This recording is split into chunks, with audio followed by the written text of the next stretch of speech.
कांतिलाल का भरा पूरा परिवार था। 3 बेटे, 3 बहुएं और बच्चे, सब मिलकर रहते थे। उन्होंने अपने घर का नाम भी रखा था शांति निवास।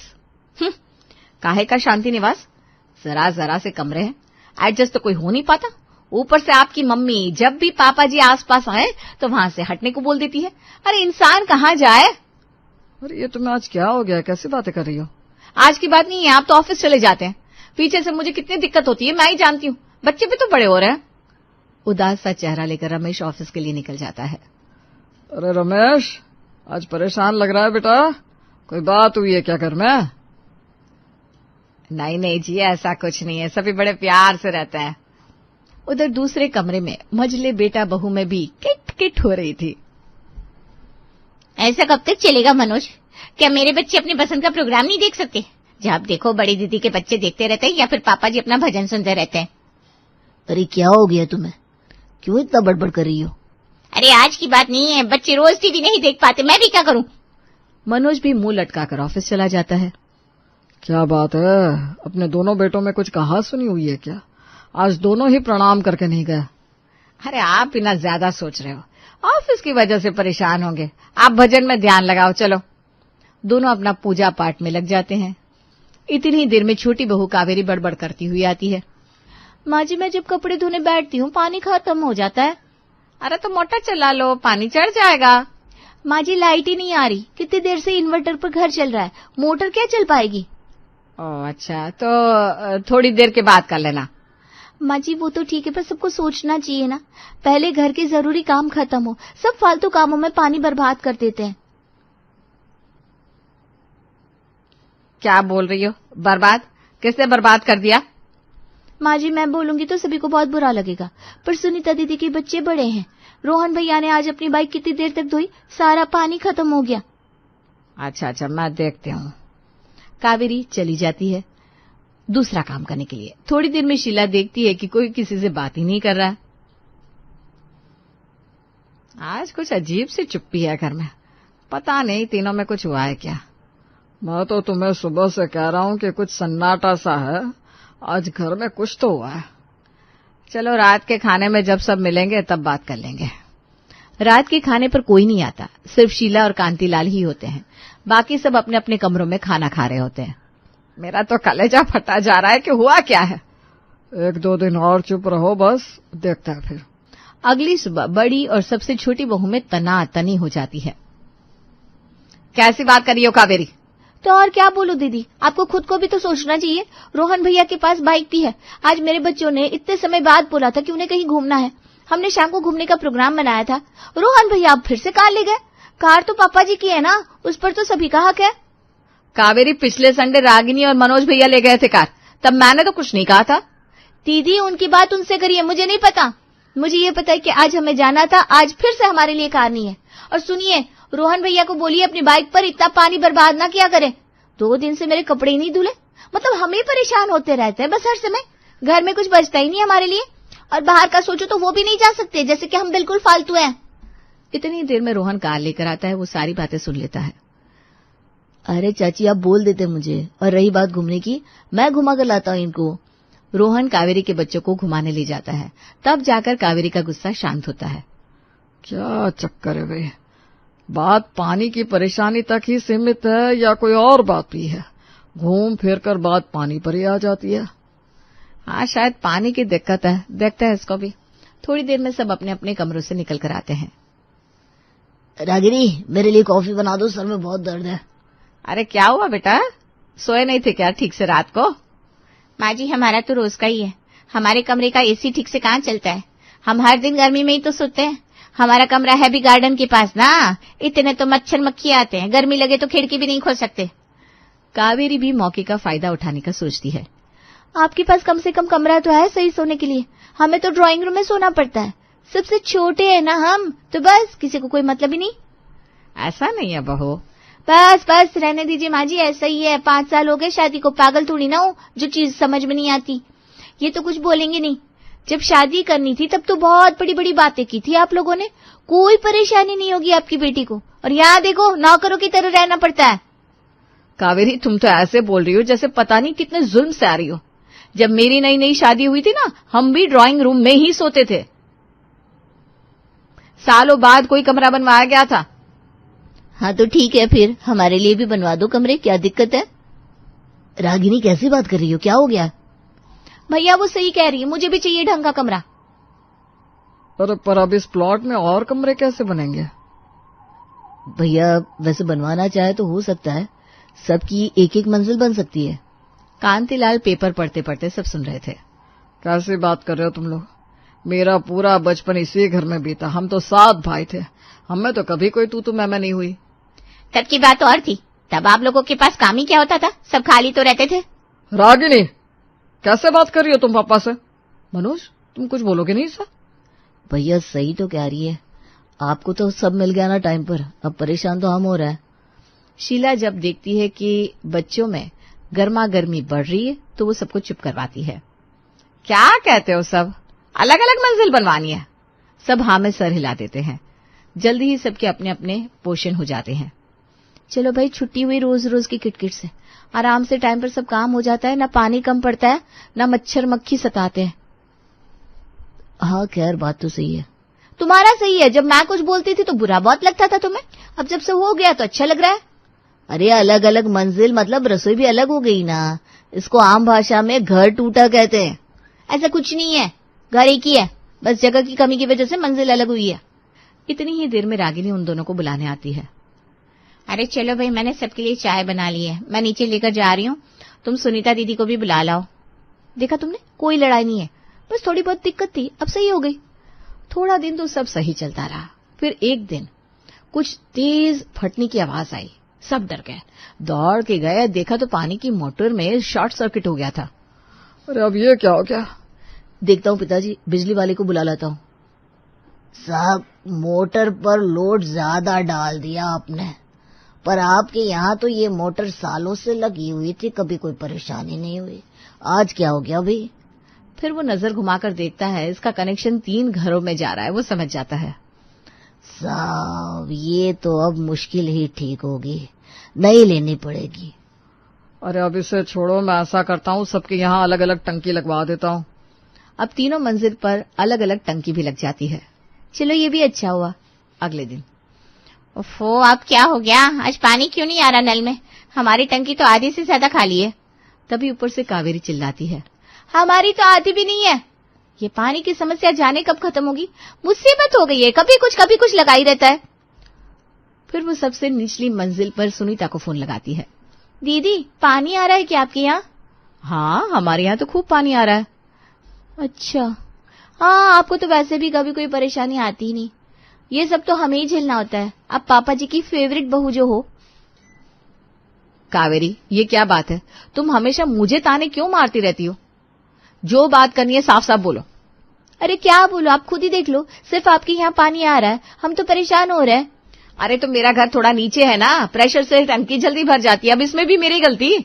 कावेरी कुछ नहीं कहती, बस फोन रख देती है और सास शीला के पास बाल्टी लेकर पहुंच जाती है। अरे क्या हुआ कावेरी, ये बाल्टी लेकर कहाँ जा रही हो? आप ही के पास आई हूँ, ऊपर पानी नहीं आ रहा है। अरे आप क्या हो गया? कावेरी फिर से ताना मारते हुए कहती है, माँ जी नीचे के घर वालों के यहाँ लबालब पानी आता है, ऊपर तक पानी पहुंच ही नहीं पाता, हम तो वहीं के वहीं परेशान हैं। शीला मन ही मन सोचती है, इसकी शिकायतें कभी खत्म ही नहीं होती। ये नहीं सोचती कि कभी कुछ अच्छा भी किया है किसी ने। वो उसे पानी देती है। शाम को कांतिलाल शीला से पूछते हैं कि अब तो सब ठीक है ना, बहुओं को कोई दिक्कत तो नहीं है ना? अरे कहाँ, ये है ना सबसे छोटी बहू तुम्हारी नकचड़ी सी, इसको लगता है बस सारा दुख इसी को है, जब देखो मुंह पर शिकायत रहती है। अरे भाई अब क्या हो गया? भाई आज पानी का प्रेशर कम था तो उसकी मंजिल तक पानी नहीं पहुंचा, तो बस किटकिट चालू होगी इसकी। आते जाते बस सुनीता और रागिनी पर नजर रखती है कि उन दोनों की टंकी कितनी भरी है, कहीं वो ज्यादा पानी तो नहीं ले रही। बताओ एक ही घर में ये सब शोभा देता है क्या? अरे बच्ची है, छोड़ो ना, अपने आप समझ जाएगी कुछ दिनों में। सुबह तड़के जब शीला उठती है तो देखती है सीढ़ियों से पानी नीचे आ रहा है। उसे समझ में नहीं आता क्या हो रहा है। वो देखती है कि सुनीता और रागिनी की पानी की टंकियों में पाइप लगे हुए हैं और वो पूरी खाली है। अब उसको समझ में आ जाता है कि ये सब किया तो कावेरी नहीं होगा, पर वो चुप रहती है। थोड़ी देर में जब सब उठते हैं और पता चलता है कि क्या हुआ है तो सब समझ जाते हैं कि ये सब कावेरी ने किया है। उसने जलन के मारे उनकी टंकियां खाली कर दी थी। देखिए जी, बस अब बहुत हुआ, अब इसका कुछ इंतजाम करो। आज इसने किया है, कल कोई और कुछ कर देगा। सही कह रही हो, अब कुछ सोचना ही पड़ेगा। अगले दिन सब भयंकर तोड़फोड़ की आवाज से उठते हैं। अरे क्या हो रहा है घर में? ऐसा लग रहा है भूकंप आ गया है। हाँ भैया, मैं भी नींद में डर गया, क्या हो रहा है? सब लोग छत की तरफ जाते हैं और देखते हैं कांतिलाल 1000 लीटर की टंकी छत पर लगवा रहे हैं। अरे पिताजी क्या हुआ? अरे भाई, ये रोज रोज की चिकचिक से हम लोग परेशान हो चुके हैं। पता नहीं ये पानी की समस्या खत्म क्यों नहीं हो रही है। तो बस अब ये एक बड़ी टंकी लगवा दूंगा, सबके लिए एक ही काफी रहेगी, ना ही इस पे पानी खत्म होगा। पर पिताजी ये कुछ ज्यादा ही बड़ी नहीं है हमारे घर के लिए, कहीं कुछ हो ना जाए। जो रोज रोज घर में हो रहा है ना, कम से कम वो तो नहीं होगा, बाकी का बाद में देख लेंगे। अब सब चुप हो जाते हैं क्योंकि तीनों को पता होता है कि कलेश इन तीनों की बीवियों ने ही फैलाया हुआ है। तीनों बड़ी खुश होती हैं। तीनों के यहाँ खूब भरपूर पानी आ रहा होता है, खूब तो कपड़े धुल रहे होते हैं और खूब कार, स्कूटर और बाइक धुल रही होती है। सब सुकून की नींद सो रहे होते हैं, पर एक दिन वही होता है जिसका डर था। आधी रात को भट की आवाज आती है और सारा घर पानी पानी हो जाता है। टंकी फट जाती है और पूरा घर ऐसा जलमग्न होता है जैसे कि बाढ़ आ गई हो। हे भगवान, यहाँ सबसे नीचे इतना पानी है तो ऊपर की मंजिलों पर कितना पानी होगा। वो भागकर ऊपर जाती है। वहां उसे कावेरी की दबी दबी आवाज आती है। अरे मैं यहाँ हूँ, अलमारी के ऊपर, कोई निकालो यहाँ से। हाँ हाँ बहू रुक, मैं करती हूँ, कुछ भी नहीं कहा है। माँ, मैं बाथरूम में हूँ, फंस गया हूँ। वो दोनों को निकालती है। पूरा घर पानी में डूब चुका था। शीला ऐसे में एक चुटकी लेती है। कावेरी, तुम्हें हर समय शिकायत रहती ना कि कपड़े नहीं धुले, कपड़े नहीं धुले। देखो आज एक ही बार में तुम्हारी पूरी अलमारी धुल गई। अरे मम्मी, आपको ऐसे में भी मजाक सूझ रहा है? अरे मैं तो बस ये कह रही थी कि भगवान ने कावेरी की सुन ली, कपड़े धुल गए इसके सारे के सारे। वो दबी दबी हंसी हंसने लगती है। फिर वो तीनों मिलकर जितना सामान बचा सकते थे बचा लेते हैं और रागिनी के पास जाते हैं। वो भी सर पकड़कर बैठी होती है। उसकी बालकनी के सारे पौधे उसके ड्राइंग रूम में तैर रहे थे। सब जगह मिट्टी मिट्टी हो जाती है।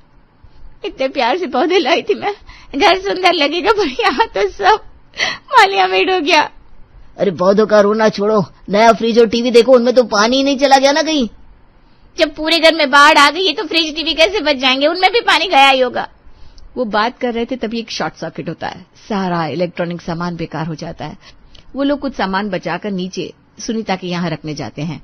उसके यहाँ थोड़ा कम नुकसान हुआ था क्योंकि नीचे आते आते पानी का बहाव कम हो गया था। यहाँ पर कावेरी फिर से चुटकी लेती है। दीदी, रोहन भैया को बोलिए ना बाइक धो ले अपनी, वैसे भी सारा दिन बाइक धोते रहते हैं ना। ओहो कावेरी, बस भी करो अब। इतना पानी पानी किया, हम सबने घर में बाढ़ ही आ गई, कम से कम अब तो चुप हो जा। सब लोग अपना बचा हुआ सामान लेकर नीचे वाले घर में ही आ जाते हैं।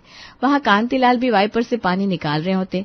तीनों बहुएं अपना सामान साइड में रखकर उनकी मदद करवाने लगती है। बोलो भाई, अब क्या करना है? ऊपर वाले घर तो रहने लायक रहे नहीं, अब फ्लैटों में जाना है क्या? नहीं नहीं पिताजी, मेरा बस का नहीं है फ्लैट में रहना, मैं तो यहीं रहूंगा। मनोज और विनय भी हाँ बोलते हैं। देख लो, फिर यहाँ कुछ ना कुछ लगा रहता है। बहुओं से बात कर लो कि कैसे काम होगा। अब और चिक चिक नहीं चाहिए मुझे, जितना हो सकता था मैंने किया। भाई तुम तीनों थोड़ा प्लान करके काम करना चालू करो ना। एक कपड़े धो रहा है तो दूसरा मत धो उस दिन, इतनी सी तो बात है। हाँ भैया, इतनी सी तो बात है, हम कर लेंगे एडजस्ट। ओहो, तो ये अकल पहले नहीं आई? इतना सब झमेला होता ही नहीं। अब ठीक है ना, जो हो गया सो हो गया, बस करो अब। फिर क्या था, सब अपना अपना सामान संभालते हैं और अपने अपने कमरों की सफाई करने लगते हैं। थोड़ी देर में रोहन आता है और बाइक धोने लगता है। सब उसे और कावेरी को देख देख कर हंसने लगते हैं और बेचारे रोहन को समझ में नहीं आता कि क्या हो रहा है। बड़ी बहू, हम कह रहे हैं कि सुबह के 9 बज गए, अब बिस्तर का मुंह छूट गया हो तो कमरे से बाहर आ जाओ। तुम्हारी इस लेट लतीफी की आदत से हम बहुत परेशान हैं बहू। हम बता रहे हैं अपनी आदतों में सुधार लाओ, वरना तुम्हें छुट्टी देकर तुम्हारे मायके भेज दूंगी मैं। अरे माँ जी, क्या हो गया? क्यों सुबह सुबह शोर मचा देती हैं आप? अगर कुछ काम था तो शालिनी है ना रसोई में, उससे कह दिया होता आपने। ऐसा भी क्या काम है जिसके लिए आपको सिर्फ और सिर्फ मेरी ज़रूरत होती है? बहू, घर में काम हो या ना हो, लेकिन ये कौन सा तरीका है कि तुम 9 बजे तक अपने कमरे में बैठी हुई हो? मैं कहती हूँ, उस शालिनी ने क्या ठेका ले रखा है पूरे घर का काम अकेले करने का? तुम्हें शर्म नहीं आती? तुम जिठानी हो, घर की सारी जिम्मेदारियां पहले तुम्हारी है और बाद में तुम्हारी देवरानी की। माँ जी, ये जिम्मेदारियों का पाठ मुझे मत पढ़ाइए। मैं कोई 4 दिन पहले ही डोली से नहीं उतरी हूँ। आपको और आपके परिवार की जिम्मेदारियों को बहुत अच्छे से समझती हूँ। मैं कमरे में सो नहीं रही थी बल्कि पूजा कर रही थी। अब आपको मेरे पूजा पाठ से भी दिक्कत हो तो बता दीजिए, मैं कल से वो भी करना बंद कर देती हूँ। क्या कहा? पूजा कर रही थी? मुझे तो ऐसा लग रहा है कि तू अभी तक नहाई भी नहीं है। और ये कमरा बंद करके कौन सी पूजा हो रही थी भाई, हम भी तो जाने। माँ जी, आप ना बिल्कुल बात का बतंगड़ बनाने पर आ जाती हैं। कमरा बंद इसलिए रखा था क्योंकि बच्चे बार बार कमरे में आकर डिस्टर्ब करते हैं, और मैं सवेरे 6 बजे उठकर नहा चुकी हूँ। वो तो मैंने सोचा जल्दी जल्दी माला कर लेती हूँ, इसलिए कमरा बंद करके ध्यान में बैठी हुई थी। लेकिन इस घर में किसी को कहाँ बर्दाश्त है कि बहू 2 घड़ी भजन कीर्तन में ध्यान लगा ले। यहाँ तो बस काम का ही रोना मचा रहता है। अच्छा ठीक है, ज़्यादा मत बोल। मुझे नहीं पता था तू पूजा कर रही है। आराम से अपनी पूजा ख़त्म कर ले, तब बाहर आना और आकर 1 कप गर्मा गर्म चाय बना देना। सास के जाने के बाद बहू एक बार फिर से दरवाज़ा बंद कर लेती है। हाँ, वो तो शुक्र है भगवान का, सही समय पर मुझे ये पूजा वाला आइडिया आ गया, वरना आज तो माँ जी पूरी तैयारी से आई थी। ये पूजा पाठ वाला बहाना ऐसा है कि इसके लपेट में अच्छे अच्छे लोग आ जाते हैं। अब इससे पहले कि माँ जी को सब कुछ पता चले, मैं फटाफट से नहाकर उनके लिए चाय बना देती हूँ। ये है सुमन जी की बड़ी बहू पावनी, जो 1 नंबर की आलसी और कामचोर है। पूजा पाठ करना वैसे तो इसका स्वभाव नहीं है, लेकिन फिर भी फॉर्मेलिटी के लिए सुबह मंदिर में 1 दिया तो पावनी जला ही देती है। वहीं दूसरी ओर है सुमन जी की छोटी बहू शालिनी, आज्ञाकारी और मेहनती। सास की एक आवाज़ पर सारे काम निपटा देती है। अब जब दोनों बहुओं के स्वभाव में ज़मीन आसमान जितना अंतर होगा, तब घर में कलेश होना तो स्वाभाविक है। छोटी बहू को सुबह 6 बजे से रसोई में काम करते देख अक्सर ही सुमन जी का पारा बड़ी बहू पावनी पर बिगड़ा रहता। जब तक छोटी बहू शादी करके नहीं आई थी, तब तक तो बहू पावनी किसी तरह ससुराल की गाड़ी को खींच रही थी। लेकिन जब से शालिनी इस घर में आई है, पावनी के ऊपर ऐसा आलस चढ़ा है कि अब उसकी इच्छा बिस्तर से पैर नीचे रखने की होती ही नहीं। रंगे हाथ पकड़े जाने का डर बड़ी बहू के दिल पर छाया हुआ था, इसलिए जल्दी जल्दी नहा धोकर वो रसोई में पहुंचती है और सास के लिए 1 कप चाय बनाकर अच्छी बहू की तरह सर पर पल्लू रखकर हॉल में पहुंच जाती है। ये लीजिए माँ जी आपकी चाय। क्या बात है बहू, अपनी चाय नहीं बनाई तूने? नहीं माँ जी, वो क्या है ना, मैंने सोचा अब से मैं शुक्रवार के उपवास किया करूँगी। मैंने कल ही एक किताब में पढ़ा था, उपवास करने से मन और आत्मा की शुद्धि होती है, परिवार में सुख शांति बनी रहती है। आप ही तो कहती हैं ना मैं घर की बड़ी बहू हूँ तो मुझ पर जिम्मेदारियाँ ज़्यादा है। अब आप ही बताइए, इस घर की सुख शांति की जिम्मेदारी मुझसे ज़्यादा और किसके ऊपर होगी? अरे वाह बड़ी बहू, भाई किसकी संगत में रह रही हो तुम आजकल? देख रही हूँ धीरे धीरे बदलाव आ रहा है तुम्हारे अंदर। माँ जी, मैं तो हमेशा से ही सबका भला सोचती आई हूँ, वो तो आप ही लोग मुझे कभी मन से स्वीकार नहीं कर पाए, वरना ये मेरा ईश्वर जानता है कि मैंने इस परिवार का कभी भी बुरा नहीं चाहा। अच्छा ठीक है बेटा, अब कोई बात नहीं, आज तुम्हारा उपवास है। उपवास के दिन इस तरह की बातें करके अपना मन दुखी मत करो। तुम जाओ कमरे में जाकर थोड़ा पूजा पाठ में मन लगाओ। घर के कामों की चिंता मत करो, वो शालिनी कर लेगी। नहीं माँ जी, अब मैंने उपवास रखा है, इसका दंड वो बेचारी शालिनी क्यों भोगे? काम करने से मुझे कोई आपत्ति नहीं है, काम तो मैं निपटा लूंगी। अरे नहीं बेटा, अब तुम परिवार की सुख शांति के बारे में इतना सोच रही हो, हमारा भी तो कुछ फर्ज बनता है कि नहीं। तुम जाओ अपने कमरे में आराम करो, शालिनी बहू के कामों में मदद मैं करवा दूंगी। सास के कहने पर बड़ी बहू हरि बोल कहते हुए वापस अपने कमरे में आ जाती है और कमरा बंद करके एक बार फिर से टीवी चलाकर आराम से बैठ जाती है। ये तो बहुत बढ़िया हो गया, कितनी आसानी से सब लोग मान गए कि मैंने उपवास रखा है।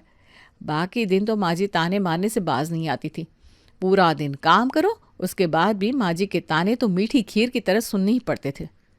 लेकिन अब देखो, ना काम की टेंशन ना माँ जी के तानों की, पूरा दिन आराम से अपने कमरे में टीवी देखूंगी। दोपहर के समय, अरे छोटी बहू बेटा, दोपहर का खाना तैयार हो गया क्या? हाँ माँ जी, खाना तो तैयार हो गया, लेकिन पता नहीं क्या बात है, आज जेठानी जी सुबह से नजर नहीं आई। अरे बेटा, वो तुम जब नहाने गई थी ना, उस समय आई थी अपने कमरे से बाहर। उसने आज शुक्रवार का उपवास रखा है, इसलिए मैंने उससे कहा कि वो जाकर अपने कमरे में पूजा पाठ में मन लगाए। घर के काम का क्या है बेटा, वो तो 365 दिन कभी ख़त्म ही नहीं होते। कम से कम व्रत पूजा के दिन तो काम से छुट्टी मिले हम औरतों को। बिल्कुल ठीक कहा माँ जी आपने, कोई बात नहीं, आज काम मैं देख लूँगी। बेटा वो मैं क्या कह रही थी, सब्जी तुमने बना दी है? कहो तो रोटियां सेकने में तुम्हारी मदद कर दूं। नहीं नहीं मम्मी जी, मैं कर लूँगी, कोई परेशानी की बात नहीं है। ठीक है बेटा। अच्छा एक बात बताओ, पावनी ने कुछ खाया क्या सुबह से, या ऐसी भूखी प्यासी बैठी हुई है? नहीं तो माँ जी, भाभी तो एक भी बार रसोई में नहीं आई। अरे बेटा, उपवास का ये मतलब भी तो नहीं होता कि भूख प्यास त्याग दी जाए। तुम ऐसा करो, सबका खाना बन जाए, उसके बाद एक कप चाय और थोड़े से फल काट कर उसे भी दिया ना। कहीं ऐसा ना हो कि शाम होते होते उसे चक्कर आने लग जाए। ठीक है माँ जी, जैसा आप कहें। छोटी बहू अभी सबको खाना खिला रही थी कि सासू माँ की नज़र घड़ी के कांटों की तरफ जाती है। छोटी बहू अकेले काम में लगी है, लगता है रसोई समेटने में उसे काफ़ी देर हो जाएगी। ऐसा करती हूँ, मैं ही रसोई साफ करके बड़ी बहू के लिए कुछ फलाहार का इंतज़ाम कर देती हूँ। सुमन रसोई में जाती है और एक कप चाय और फल काट कर बड़ी बहू के लिए उसके कमरे की ओर बढ़ जाती है। अब ये व्रत करने का झूठा बहाना तो मैंने मार दिया, लेकिन इस भूख का क्या करूं? भूख के मारे पेट में चूहे कूद रहे। अब ऐसी हालत में मेरा पूजा में तो क्या, टीवी देखने में भी मन नहीं लग रहा। पता नहीं कैसे लोग निर्जला व्रत रख लेते। मेरे पेट से तो अभी से भयानक आवाज़ आनी शुरू हो गई है। बड़ी बहू अभी हैरान परेशान से अपने कमरे में बैठी हुई थी कि सासू माँ उसके लिए फलाहार लेकर उसके कमरे का दरवाज़ा खटखटा देती है। लगता है माँ जी देखने आई है, कहीं मैं अपने कमरे में बैठकर टीवी तो नहीं देख रही। जल्दी से भजन लगा देती हूँ, कह दूंगी भजन सुन रही थी। टीवी में भजन लगाकर पावनी जाकर दरवाज़ा खोलती है तो देखती है सामने सासू माँ एक थाली में फल और चाय लिए खड़ी है। अरे बेटा, तुम तो आज पूरा दिन कमरे से बाहर ही नहीं आई। मैंने तुम्हें काम करने से मना किया था, ये थोड़ी ना कहा था कि पूरा दिन एक गिलास पानी भी मत पीना। ये लो बेटा, कुछ खा लो, वरना कमज़ोरी आ जाएगी। आप कितनी अच्छी हैं माँ जी, कितना ख्याल रहता है आपको सबका। अब आप ले आई है तो लाइए, आपको इनकार करके आपका अपमान तो नहीं कर सकती, वरना मैंने तो यही सोचा था आज पूरा दिन निर्जला उपवास रखूंगी मैं। सास के हाथ से फलों की प्लेट और चाय लेने के बाद पावनी उन पर टूट पड़ती है और 5 मिनट में ही सब कुछ खाकर सफा चट कर देती है। हाय, अब जाकर थोड़ी जान में जान आई, वरना मेरी आंखों के सामने तो सितारे से नाचने लग गए थे। ये उपवास वाला पता लग रहा है मैंने गलत ही फेंक दिया। कुछ ऐसा जुगाड़ करना पड़ेगा जिससे मुझे ज़्यादा कष्ट भी ना करना पड़े और मैं काम से भी बची रहूं। शुक्रवार का दिन तो बीत गया था, अब आया शनिवार का दिन। शनिवार के दिन बहू पावनी ने कमज़ोरी और चक्कर आने का बहाना बनाने की कोशिश तो बहुत की, लेकिन फिर भी आधे दिन के बाद उसे घर के कामों में लगना ही पड़ा। पूजा पाठ करने के बहाने से पावनी अक्सर सुबह में देर तक अपने कमरे में सोती रहती और बाहर आकर माला फिराने का बहाना बना देती। धीरे धीरे कुछ दिन ऐसे ही चलता रहता है कि एक दिन उसे पता चलता है कि प्रयागराज में महाकुंभ मेले का आयोजन हो गया है। अब आया मज़ा, महाकुंभ के बहाने कम से कम एक हफ्ते के लिए घूमने के लिए निकल जाऊंगी, घर के कामों से भी बचूंगी और कुंभ में नहाने के बाद लोगों की नज़र में इज्जत भी बढ़ जाएगी, वो अलग। जिठानी घर में सभी को अपने कुंभ स्नान के बारे में बताती है। अरे बेटा, हमने तो सुना है उधर काफ़ी भीड़ भाड़ है, अकेले कैसे मैनेज करोगी तुम? सुधीर को भी अपने साथ ले जाओ। अरे मम्मी, मुझे इन सब चक्कर में मत फंसाओ। अरे भाई, मैं नौकरी करूँ या कुंभ में जाकर तंबू गाड़ कर बैठ जाऊँ? इसको ज़्यादा पूजा पाठ भक्ति चढ़ी है तो इसी को जाने दीजिए। हम तो यहीं पर पानी की बाल्टी में गंगा जल डालकर स्नान कर लेंगे, वही हमारे लिए कुंभ है, वरना बॉस परमानेंट छुट्टी देकर घर बिठा देगा। पति के मना करने के बाद तो पावनी को और भी खुली छूट मिल गई थी। जल्दी ही वो प्रयागराज की टिकट करवा लेती है। अब जब जा ही रही हूँ तो थोड़ी सी शॉपिंग भी कर लेती हूँ। पहले एक पीले रंग की साड़ी खरीद लेती हूँ, तभी तो लगेगा ना कोई पूजा पाठ करने वाली औरत आई है।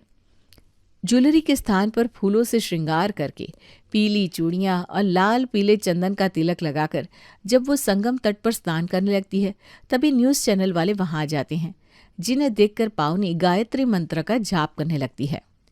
अपने शो में आज हम आपको दिखाएंगे कि कुंभ के घाट पर कैसे एक से बढ़कर एक साधु और साध्वी आए हुए हैं। इसी कड़ी में आज हम आपको मिलवाते हैं एक खूबसूरत साध्वी से, जो अभी गंगा जी में डुबकी लगाकर आई हैं। तो साध्वी जी, हमारे दर्शकों को बताइए आपका नाम क्या है?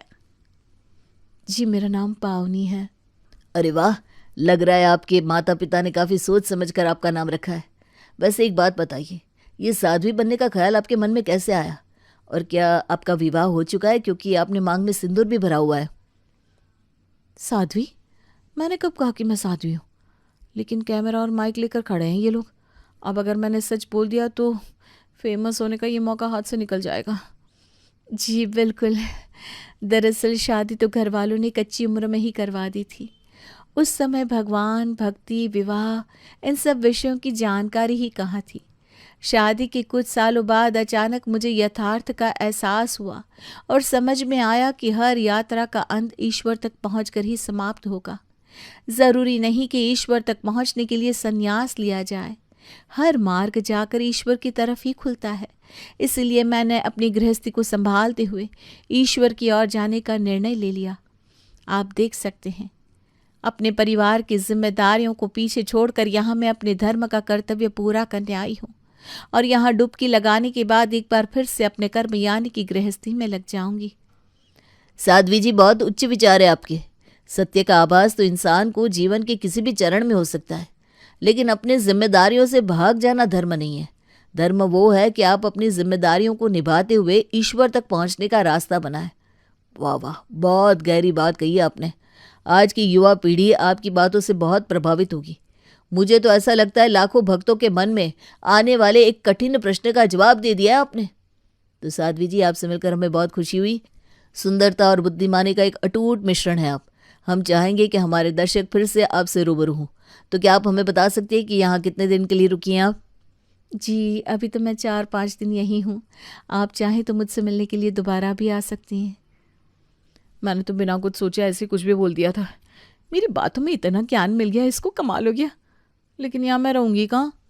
अभी पावनी हैरान परेशान से इधर उधर घूम रही थी, तभी एक आदमी उसके पास आता है। अरे मैडम, बहुत पहुंची हुई साध्वी नजर आती हैं आप। शायद यहाँ गंगा तट पर रुकने की जगह खोज रही हैं। जी बिल्कुल, आप मेरी कुछ मदद कर सकते हैं क्या? मैडम, यही पास में हमारा टेंट हाउस है। आप आराम से चलकर उसमें रहिए और दिन में 2 समय गंगा में डुबकी लगाइए। मन के साथ साथ आत्मा भी पावन हो जाएगी आपकी। अंधा क्या मांगे 2 आंखें। पावनी को इससे अच्छा मौका और क्या मिल सकता था। इसी बहाने साध्वी बनकर वो फेमस हो जाएगी और साधु सन्यासियों से घर के काम कराना तो वैसे भी पाप माना जाता है। पावनी बेटा, तेरा भविष्य तो मुझे बड़ा उज्जवल नजर आ रहा है। तू जब इतनी फेमस होने के बाद वापस अपने ससुराल जाएगी तो सासू माँ तो रोज सुबह शाम तेरा आशीर्वाद लेकर ही धन्य हो जाएंगी। अब तुझे ससुराल में झाड़ू पोछा बर्तन नहीं करना पड़ेगा। मेरी कुंभ यात्रा पूरी करवा दी भगवान आपने। धन्य हो प्रभु, धन्य हो। संजू रिपोर्टर की तरह देखा देखी कुछ यूट्यूबर और ब्लॉगर भी आकर अब बारी बारी से पावनी का इंटरव्यू लेकर अपने सोशल मीडिया पेज पर डालने लगे थे। हाथों हाथ मिल रही इतनी पब्लिसिटी को देखकर पावनी के पैर तो जैसे जमीन पर पड़ ही नहीं रहे थे। हालांकि उसने जीवन में आज तक कभी भी किसी प्रवचन को ढंग से नहीं सुना था, लेकिन फिर भी इम्प्रेशन झाड़ने के लिए वो 2-4 भारी भरकम लाइन बोलकर लोगों की वाहवाही बटोर रही थी। 5वें दिन, अरे बेटा, कल की ट्रेन है ना तुम्हारी, आ जाओगी ना कल तक? यहाँ अकेले शालिनी को सबको संभालने में काफ़ी दिक्कत हो रही है और फिर उसकी तरफ से प्रेगनेंसी की न्यूज़ भी आई है बेटा। अब ऐसी हालत में इतने बड़े परिवार की जिम्मेदारी अकेले उसके ऊपर डालना ठीक नहीं है। देखो, कुंभ के दर्शन तो तुमने कर ही लिए। ऐसा करो बेटा, जितनी जल्दी हो सके वापस आने की तैयारी कर लो। माँ जी देख रही हैं आप, मेरी बातों से विचारों से लोग कितने प्रभावित हो रहे हैं यहाँ पर। एक आप लोग हैं, सिर्फ झाड़ू पोछा बर्तन खाना, इसी के ऊपर सोच ही नहीं पाते। अरे अब मैं वो पावनी नहीं रही जो पूरा दिन आप लोगों के आगे पीछे खाने की थाली लेकर घूमती रहती थी। समाज में मेरी अब कुछ इज्जत है, लोगों को मेरी कीमत समझ में आ गई है। देखिए, पहले ही बता रही हूँ माँ जी, घर पर लौटने के बाद वो जीवन फिर से मैं नहीं जीने वाली। अरे बड़े तेवर बदल गए तेरे तो कुंभ में स्नान करके। लोगों की बुद्धि सही हो जाती, तुम्हारी भ्रष्ट हो गई क्या? सास को वापस लौटने के लिए मना करके पावनी बैठकर रिपोर्टर का इंतजार करने लगती है ताकि आज के प्रवचन देने के बाद वो साड़ी चेंज करके आज प्रयागराज में कहीं शॉपिंग करके आ जाए। अरे मैडम, 5 दिन हो गए आपको टेंट में रुके हुए, पेमेंट तो आपने किया नहीं। पेमेंट? कैसा पेमेंट? साधु सन्यासियों से कोई पेमेंट लिया जाता है क्या? जानते भी हो मुझे कौन हूं मैं? अरे देखते नहीं हो कैसे मेरे टेंट के बाहर टीवी, सोशल मीडिया और यूट्यूब वालों की भीड़ लगी रहती है। अरे मैडम, आपके जैसी रील बनाकर फेमस होने वाले 365 लोग आते हैं यहाँ पर, हमें उससे क्या मतलब? आप ये बताइए, पेमेंट कैश में करेंगी या बैंक ट्रांसफर? टेंट के मालिक को उखड़ते हुए देखकर अब तो पावनी के तेवर थोड़े ढीले पड़ने लगे थे। अब अच्छा ठीक है, बताओ कितना पैसा हो गया तुम्हारा? 200-400 लेकर कहीं भाग नहीं रही हूँ मैं। ओ मैडम, 1 दिन का 7,000 का किराया है इस टेंट का, और वो भी पीला कपड़ा पहनकर तुम सन्यासी बनी घूम रही हो, इसलिए नॉर्मल पब्लिक के लिए 10,000। हैं? क्या बात कर रहे हो? ये तंबू का कमरा, इसका मैं तुम्हें 7,000 दूंगी। मैडम, पेमेंट करे बिना आपको हिलने भी नहीं दूंगा मैं यहाँ से। और टीवी पर आने का बहुत शौक है ना आपको? कल टीवी पर फिर मैं आऊंगा कि सन्यासी बनकर आई औरत ने किया प्रयागराज के तट पर फ्रॉड। कैसी रहेगी हेडलाइन? बेचारी पावनी के पास तो इतना पैसा भी नहीं था, इसलिए मिमियाते हुए वो एक बार फिर से अपनी सास को फ़ोन करती है। ओ माँ जी, मैंने काफ़ी सोचा, मुझे ऐसा लगता है कि शालिनी के बुरे वक्त में मुझे उसकी मदद करनी चाहिए। मैं कल सुबह तक लौट आऊँगी, लेकिन वो ना आपसे कुछ काम था। आप मेरे अकाउंट में अभी 35,000 भिजवा सकती हैं क्या? 35,000? अरे बेटा, तीर्थ स्थल पर 35,000 का क्या करना है तुझे? वो माँ जी, मुझे क्या पता था यहाँ पर एक टेंट का किराया 7,000 होगा। अगर मुझे पता होता तो मैं अपनी सहेली के घर जाकर ही रुक जाती। नहीं नहीं बेटा, तुझे तो इंटरव्यू देने का, सन्यासी बनने का बड़ा शौक चढ़ा था ना। तू सहेली के घर रुकती तो ये सब कहाँ मिलता तुझे। और सुनो साध्वी जी, 35,000 तो मैं भेज दूंगी, लेकिन यहाँ आने के बाद साध्वी बनकर नहीं, मेरी बहू बनकर रहना होगा। है मंजूर? बिल्कुल बिल्कुल मंजूर है माँ जी।